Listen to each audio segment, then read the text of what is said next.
En esta tarde del domingo, Nicolás del Caño con nosotros. ¿Cómo te va, Nico? ¿Qué tal? ¿Cómo estás? Bienvenido. ¿Te Gracias. impactó esto de Alperovich?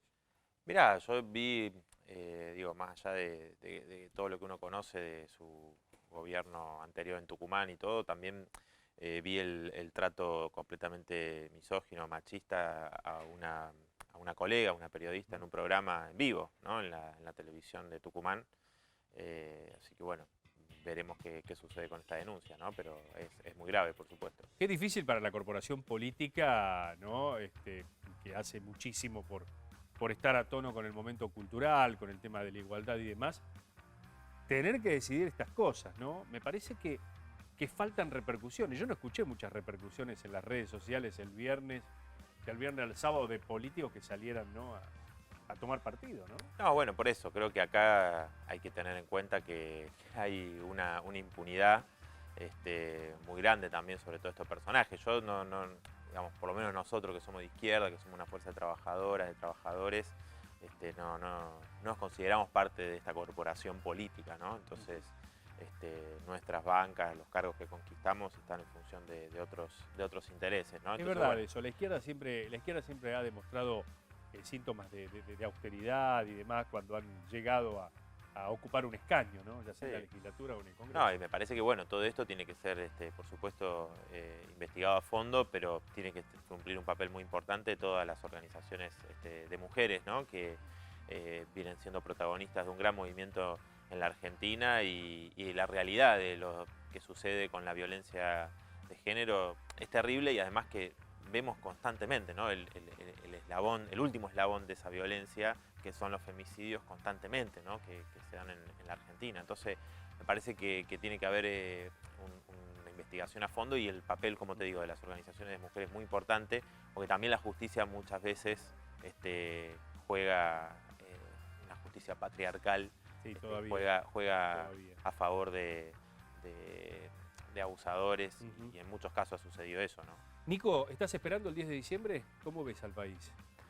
Ya, yo creo que ahora estamos viendo un momento donde antes de la asunción de Fernández se está planteando de parte de los grandes formadores de precios, eh, los que forman parte de esta cadena, ¿no? de formadores de precios, aumentos enormes, ¿no? Es decir, lo que habló Fernández en la campaña, lo que prometió de el acuerdo social o pacto social, se están preparando porque están aumentando todo. Es decir, cuando hablan de congelar precios y salarios, es decir, bueno, pero ahora hubo un aumento, dicen, en algunas cosas llegan hasta el 15%. La inflación mayorista de octubre, 3,6%. En alimentos y bebidas, 4,9%. Es decir, en el bolsillo del pueblo trabajador se siente muchísimo estos aumentos después de las elecciones. O sea, estamos hablando de remarcaciones del 15% después de las elecciones. Así que se empeoró la situación del bolsillo. Se empeoró muchísimo, por supuesto. Ya habíamos tenido la devaluación pospaso, ¿no? Muy fuerte, también eso había afectado. O sea, todo lo que se había perdido durante el gobierno de Macri, digo, ahora se ha agudizado en estos últimos meses y en estas últimas semanas. Por eso digo, y uno escucha a las grandes patronales, ¿no? Decir que tienen crisis. Por ejemplo, Mondelez, la ex Kraft, Sí. presentó un preventivo de crisis, una gran multinacional que no tiene ninguna crisis, y bueno, planteaba despedir 500 trabajadores. Ahora se hizo un acuerdo en el cual la empresa, a partir de este chantaje, obtuvo beneficios de exenciones impositivas, ¿no? Los dirigentes sindicales, por su lado, están diciendo que no van a reclamar un bono de fin de año. Nosotros el otro día en la Cámara de Diputados presentamos sobre tablas un proyecto para un bono de emergencia, algo elemental. O sea, estamos hablando de una situación muy difícil, estamos diciendo un bono de emergencia. No quiere decir esto que no tenga que haber un aumento general de salarios, jubilaciones, del 30% por lo menos de emergencia. Bueno, ni siquiera quisieron tratar el tema, no hablar de aprobarlo, pero ni siquiera, digo, no solamente el bloque de Cambiemos, sino gran parte del bloque del Frente para la Victoria, Pero del sí se Frente de trató el Todos. tema, por ejemplo, de la ley de góndolas, que es una Sí, medida de consumo muy importante, ¿no? es importante, pero fíjate que a estos justamente formadores de precios, a los que forman parte de esta cadena, no los afecta directamente en el sentido de que ellos van a seguir poniendo las condiciones. Es decir, no es que acá se va a atacar la causa de la inflación con esto. Sí va a haber existir la posibilidad de que vos tengas en las góndolas, claro, las segundas marcas, hay algunos beneficios para la agricultura familiar, para las cooperativas. Digo, pero en el marco de esta gravísima situación, es menos que una aspirina lo que se ha votado con la ley de góndolas. Nico, ¿y el tema de la ley de alquileres no era también un pedido? Bueno, la ley de alquileres es una ley que se venía reclamando de parte de las distintas asociaciones de inquilinos hacía mucho tiempo. Se vino bloqueando por parte de los grandes corredores inmobiliarios, ¿no? Que no querían saber nada con esta ley. La ley que se termina aprobando tiene puntos favorables a los inquilinos, pero menor a lo que se había planteado originalmente, porque bueno, todas estas presiones hicieron que se modificaran aspectos importantes, ¿no? Entonces, digo, va a haber algunas cosas que son beneficios, los de pasar de 2 a 3 años, bueno, varias cuestiones que la ley de alquileres plantea, que bueno, me parece que eran importantes, pero tampoco, digo, resuelven los problemas de fondo de que quienes alquilan, según las propias asociaciones de inquilinos, destinan al menos entre un 40 y 50% de sus ingresos al pago del alquiler, sin contar las tarifas, sin contar, gastos fijos que vos tenés de los servicios. Entonces, claro, que te llevarían a un 60-65% de los ingresos de enormes sectores, claro, ¿no? Entonces, ¿en qué se equivocó Macri? Mirá, yo no creo que Macri, a ver, porque a veces se plantea como que Macri se equivocó en su plan económico o en algunas medidas. Pero yo creo que acá hubo un plan muy claro del gobierno de Macri, ¿no? Si querés, visto desde su ángulo, que es beneficiar a los grandes grupos económicos, a los especuladores, que es lo que hizo bajo su gobierno, tenían una pretendida, es decir, la ideología neoliberal, la idea neoliberal tenía una pretendida hegemonía sobre las clases populares, que eso no se dio. Es decir, que si vos te esforzás, que no importa lo que suceda alrededor tuyo, que lo que importa es que vos te esfuerces individualmente, toda esa idea de la meritocracia, toda esta idea, ¿no?, de los emprendedores, toda esa cuestión que si vos ves lo que pasó en Chile, lo que está pasando en Chile con justamente el modelo chileno es el que toda la derecha en América Latina nos dice que era el modelo a seguir. Claro. Entonces digo, pero Macri, si querés, se equivocó en pensar que rápidamente iban a venir inversiones a la Argentina porque llegaba Macri al gobierno. Porque te lo pregunto porque digo, se aumentaron los planes sociales. La educación y la salud sigue siendo pública. Digo, medidas que seguramente vos compartís. Digo, ¿dónde estuvo el error? ¿En asfixiar a la clase media? ¿Qué te parece? ¿Por dónde pasó? No, a ver, hubo una pérdida del poder adquisitivo del salario de los sectores populares muy grande. Digo, una transferencia de ingresos, de recursos de los sectores populares a los grandes grupos económicos rapidísimo.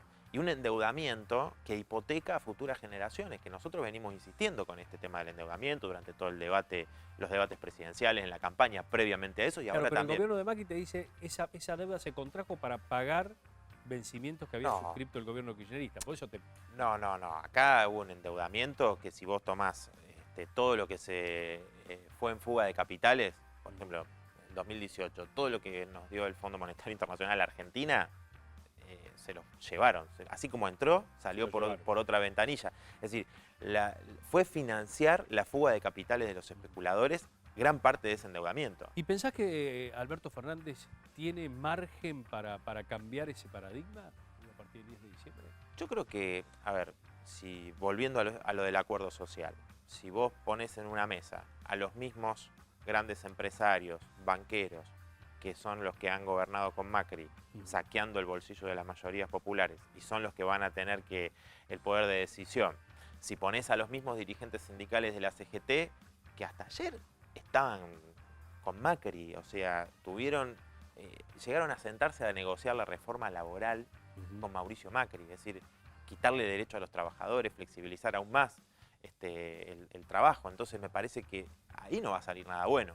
Pretender pagar la deuda al Fondo Monetario Internacional, a los grandes especuladores, una cosa importante, una aclaración. El Fondo Monetario Internacional, además de ilegítimo, es ilegal. Es decir, no pasó por el Congreso, es decir, hay inclusive sectores del kirchnerismo, el propio Axel Kicillof en algunos momentos cuestionaron esto, cosa que ahora no dicen más nada. Es decir, pretender cumplir con el Fondo Monetario y beneficiar a los jubilados, a los trabajadores, a los sectores populares, es una idea completamente utópica, pero esto no es que lo decimos nosotros. Esto es lo que se ve en América Latina. Por ejemplo, yo hice hincapié en uno de los debates en lo que estaba sucediendo en Ecuador, en un momento que el paquetazo que impulsó el gobierno de Lenín Moreno fue rechazado fuertemente con movilizaciones populares. Y bueno, ahí se vio que iban en contra. El Fondo Monetario te va a exigir eso, los especuladores te van a exigir eso. Entonces, ¿por qué pagar con el hambre de nuestros niños, de nuestras niñas, una deuda que es completamente ilegal e ilegítima? Bueno, está el Consejo del Hambre, ¿no?, que integran varios actores, ¿no?, en una mesa, inclusive Marcelo Tinelli y demás.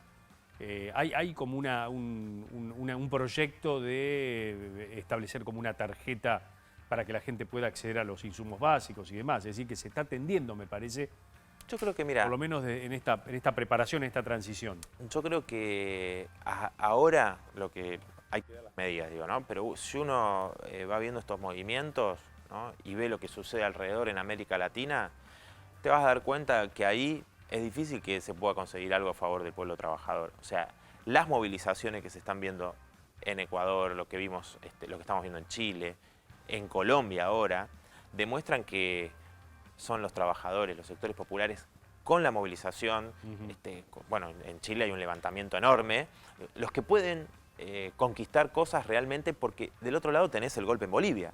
Es decir, que las clases poderosas y los sectores del poder, auspiciados por Estados Unidos, en este caso por la OEA misma y todo, bueno, y Bolsonaro, por supuesto, llevaron adelante este golpe racista que justamente busca ir por los recursos naturales de Bolivia, busca quitarle derechos a los pueblos originarios, a los sectores del pueblo trabajador. Por eso es muy importante, digo, pensando en la Argentina, estos movimientos y esa confianza en la movilización popular que está viendo. Nico, ¿y a vos qué izquierda te gusta? A ver, ¿en qué país, si vos tenés que traer, por ejemplo, un país, ¿no?, donde la izquierda haya logrado ubicar sus ideas, no sé, con pragmatismo o no, y que hayan tenido resultados? Hoy, en este siglo XXI, ¿qué país traes? No, bueno, el socialismo, es decir, nosotros pretendemos una sociedad socialista que hoy no existe en ningún país, digamos, ¿no? Porque vos ves... ¿Uruguay tampoco? ¿No te gusta la izquierda uruguaya?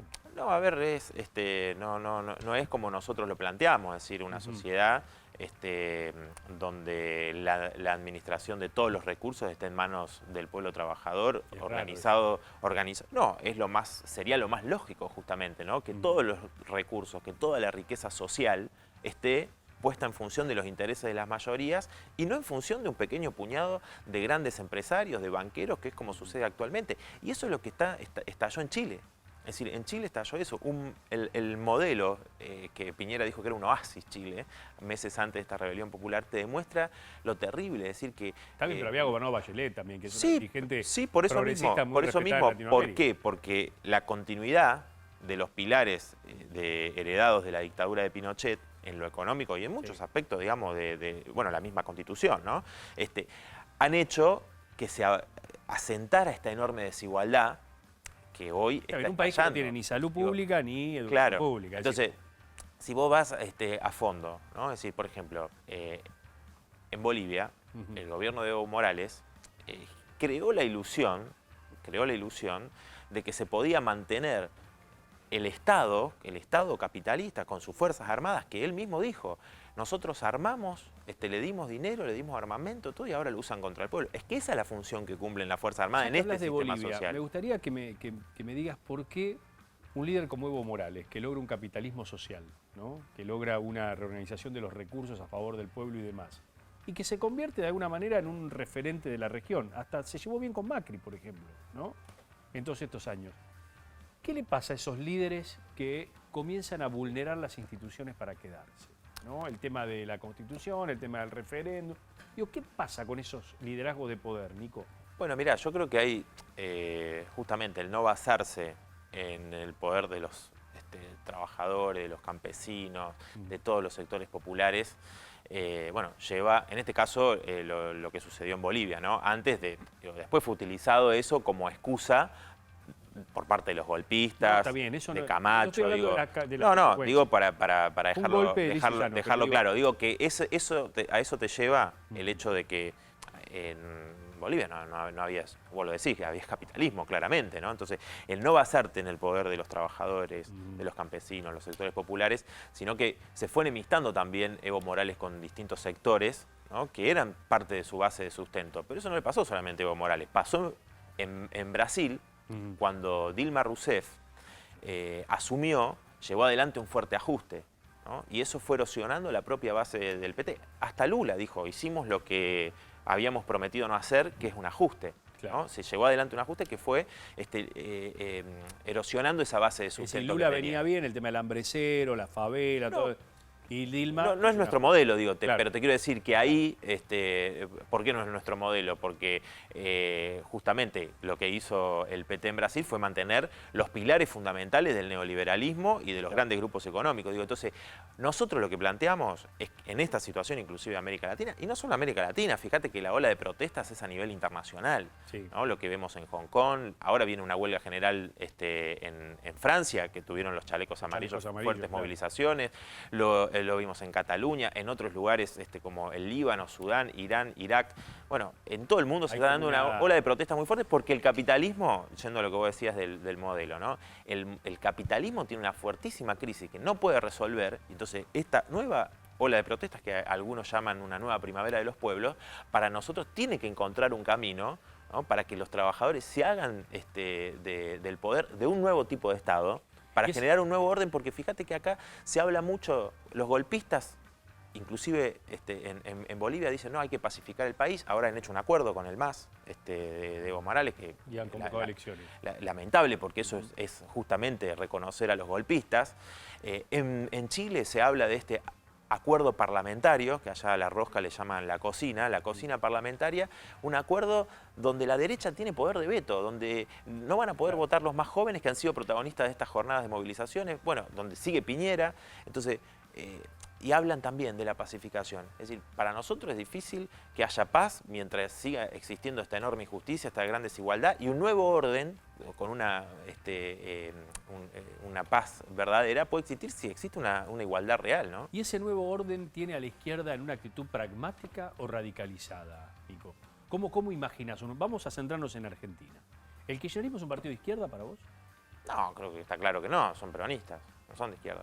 Bueno, pero ¿han tenido un guiño más progresista o no en estos años? Sí, por supuesto ¿Les que... ha sacado a la izquierda por supuesto discurso, que no tiene la misma postura sobre muchos aspectos, Pichetto, por ejemplo, que claro. Sector del kirchnerismo, ¿no? Está claro eso, digo, pero no...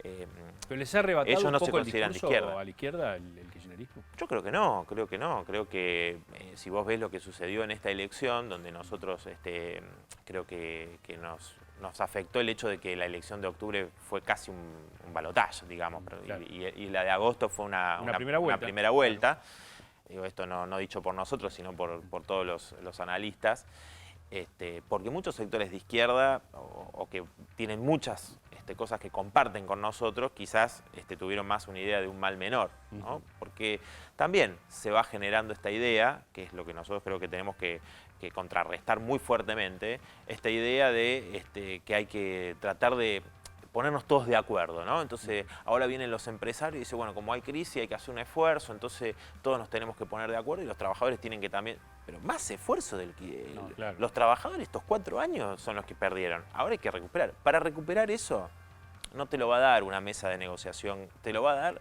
la fuerza que tienen los trabajadores, que tienen los sectores populares, que manejan los resortes principales de la economía del país y del mundo, ¿no? Entonces, fíjate lo que pasó, por ejemplo, en Bolivia. En Sencata, ¿no? Ahí se vio la fuerza porque no tenía combustible de la ciudad de La Paz. Entonces, ahí se ve la fuerza que tienen los sectores estratégicos de la clase trabajadora para decir, dar vuelta a la situación. Eso sucedió en el año 2003, cuando fue la guerra del gas, ¿no? Claro. En la guerra del gas, a partir del bloqueo de Sencata, se pudo generar un movimiento, otros sectores, por supuesto, en Bolivia, que terminó con el gobierno de Sánchez de Lozada, que hizo una represión sangrienta también en aquel momento. Bueno, yo creo que en la Argentina los trabajadores y las trabajadoras tienen los resortes claves para poner sobre la mesa sus intereses, porque acá si no todos hacen, juegan, ¿no? Menos los trabajadores, los sectores populares, depositando esa expectativa. Entonces yo creo que la izquierda, nosotros vamos a estar en cada una de las peleas que ya se están dando, ¿no? De sectores de trabajadores que han perdido su empleo o que están reclamando, empresas que están ocupadas por sus trabajadores porque dicen no nos vamos a ir, queremos mantener nuestra fuente de trabajo, ¿no? Entonces creo que eso es muy importante, tomar todo lo que está pasando en América Latina como enseñanzas, ¿no? Y acá lo vimos en el 2017, ¿no? Con la movilización contra la reforma previsional. Exacto. Que fue lo que permitió que Macri retrocediera con la reforma laboral, ¿no? Nicolás, ¿cómo ves ese 40% que votó, ¿no? por Mauricio Macri, 40 y pico, y esa marcha del 19O? Digo, ¿cómo ves a la oposición jugando, la oposición mayoritaria, ¿no? Jugando en el gobierno de los Fernández? ¿Cómo lo ves a eso? Bueno, mira, yo creo que quizás sea prematuro ver hoy, ¿no? Porque hay todo tipo de especulaciones si, por ejemplo, el radicalismo va a cumplir el papel que cumplieron los gobernadores peronistas, casi todo el gobierno de Macri, es decir, que le dieron la gobernabilidad porque tenía minoría en ambas cámaras del Congreso. Claro. Y el PRO va a ser un sector, si se quiere, más duro. ¿Vos decís que el radicalismo va a ser funcional? No, digo que son especulaciones que se están hablando, que se están planteando en distintos medios, etcétera. No es algo que yo te pueda afirmar. Digo que se va a ir más a la derecha. Sí. Y me parece que el planteo de Macri, justamente lo que hizo con el protocolo del aborto no punible, realmente la actualización que había planteado el secretario de Salud, que renunció, fue un escándalo, verdaderamente un escándalo, porque es una actualización del protocolo de aborto no punible que está legislado en la Argentina hace años, ¿no? Tenía cosas muy importantes. Sí, sigue vigente, de hecho, el de 2015. Es decir. Sigue vigente el de 2015, pero digo, tenía actualizaciones que eran muy importantes. Bueno, se incluía lo del Código Civil, el consentimiento de los menores de 13 a 16 años. Bueno, por eso digo, entonces me parece que ahí vos ves para dónde va Macri, ¿no? En este nuevo rol que tiene. ¿Qué necesidad encontró Macri en los últimos días de su gobierno para derogar ese protocolo? ¿Qué te parece? ¿Un tema ideológico? Yo creo que tiene que ver con ese posicionamiento, ¿no? Y además que está vinculado a las cúpulas de las iglesias, y eso se vio en la campaña con el pañuelo celeste, cosa que Macri no había hecho antes de forma abierta, si bien estaba claro, digamos, cuál era su posicionamiento.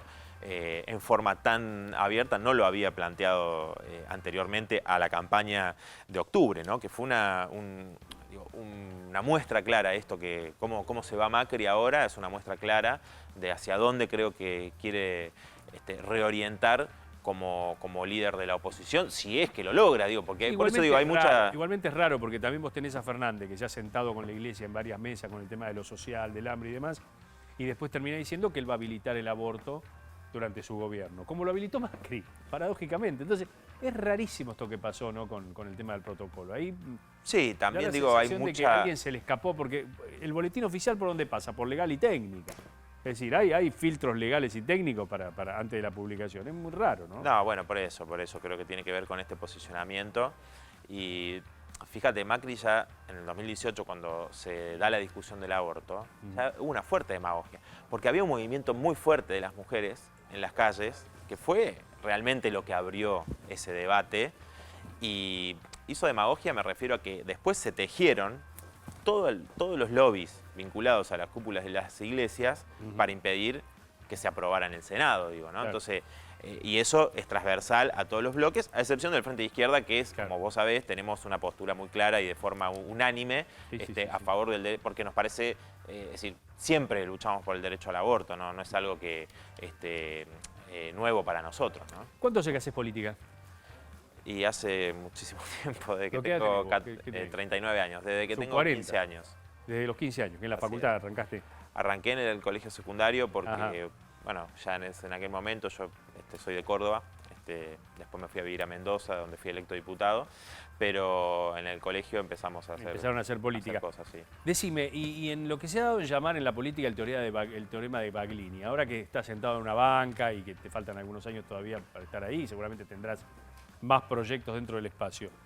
¿Notás eso, digo, que cuando más lejos estás del poder, más uno machaca sobre ideas que a veces son impracticables y después las va suavizando cuanto más cerca está de... Bueno, mirá, volvemos... Digo, ¿se impone el teorema de Baglini o no? Volvemos otra vez sobre el comienzo, el tema de la corporación política. Sí. Esta corporación política que tiene dietas abultadas muy por encima de lo que gana cualquier trabajador, etcétera. Es una corporación política, una casta política que cumple una función muy clara, que es legislar y gobernar para los grandes grupos económicos. Nosotros somos una fuerza de izquierda y de trabajadores, por eso creo, digamos, que se distingue muchísimo, y para nosotros, nosotros no vamos a bajar ninguna bandera, por más que tengamos, claro.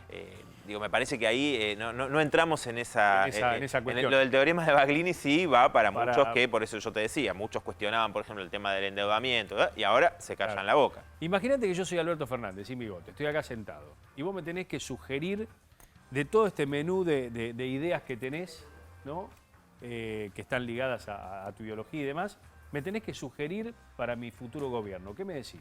No, mirá, yo en eso obviamente que no es difícil sugerir un gobierno que tiene otra orientación social distinta a la que tenemos nosotros. Ahora, yo creo que si uno escucha lo que dijo en la campaña, que iba a aumentar las jubilaciones, que era su prioridad, eran los jubilados, por ejemplo, bueno, que realmente aumente sustancialmente los ingresos de los jubilados y los trabajadores. Yo creo que mirá, nosotros creemos que tiene que haber el 82% móvil real para los trabajadores, para los jubilados, los que trabajaron toda su vida, y eso se hace restituyendo los aportes patronales al 33%, que Cavallo los redujo ya en los 90 y nunca se volvieron a restituir. Y me parece más que eso, presión impositiva sobre los empleadores sería eso. Sí, obviamente, nosotros estamos en desacuerdo con todos los que dicen que la clave es sacar impuestos a los ricos y que eso ya se demostró falso. Pero tenemos Chile del otro lado para mostrar que eso es... Claro, pero ¿cómo suavizás el tema empresarial que está viviendo un problema? Lo dijo la Unión Industrial hace poco. Están viviendo un momento muy difícil. ¿Cómo suavizás si le subís los aportes patronales? No, bueno, por eso justamente hay que primero que abran los libros de contabilidad y veamos realmente cuánto fue lo que ganaron, no solamente ahora, en el último año, 2 años. Queremos ver cuánto ganaron los últimos 10 años, porque si no, cuando hay un momento de crecimiento, las ganancias son completamente privadas, es decir, las ganan los grandes empresarios, se las llevan en pala, basados en la superexplotación de muchos laburantes que hacen algunas horas extras, por ejemplo, para poder terminarse una pieza en su casa, para sus hijos. Y eso, pero te digo porque es lo que vive la clase trabajadora. Y cuando hay crisis, dice, bueno, lo siento. Ahí se socializa. Claro, las crisis las sociabilizan y las pagamos todos.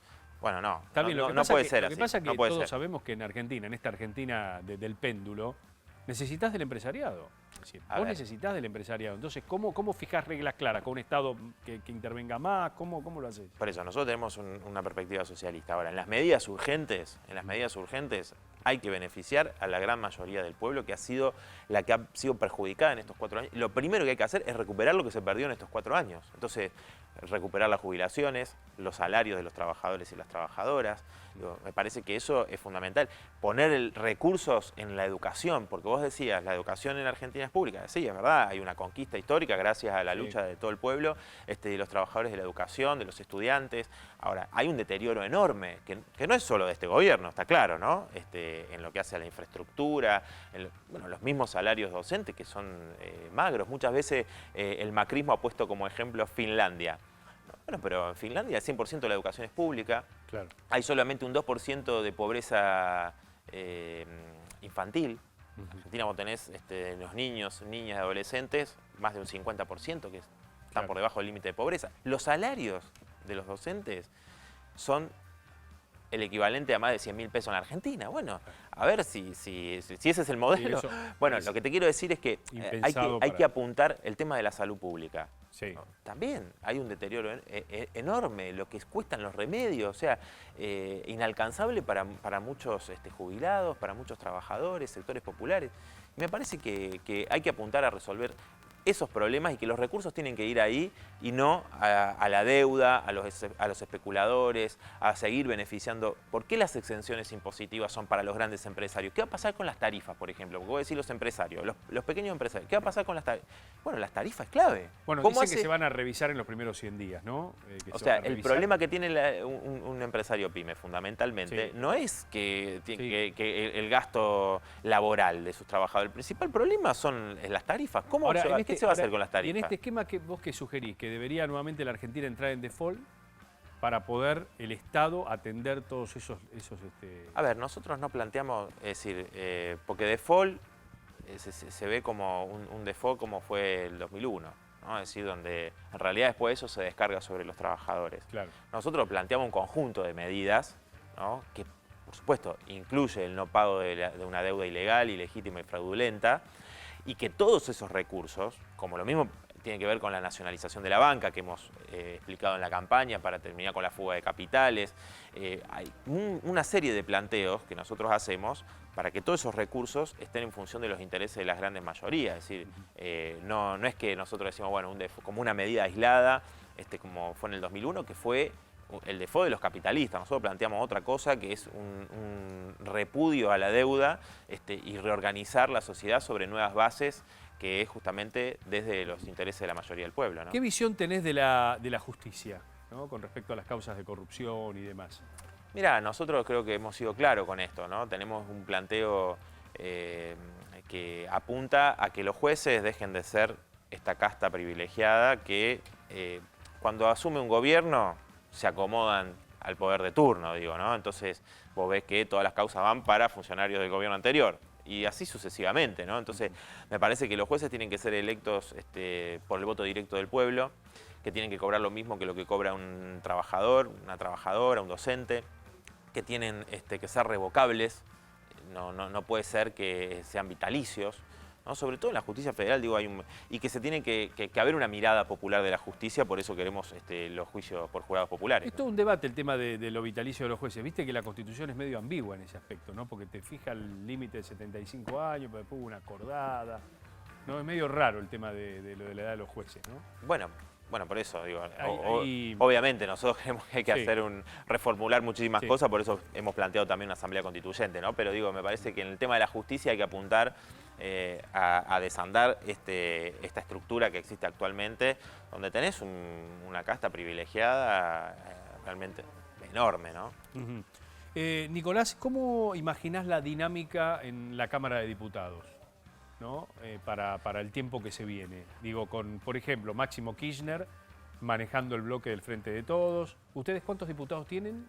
Estamos con Romina del Pla y yo vamos a ser 2 diputados. 2 diputados. Digo, Sí. ¿cómo van a estar en esa dinámica, ¿no? Porque van a estar muy claras las posiciones, me parece a mí, ¿no?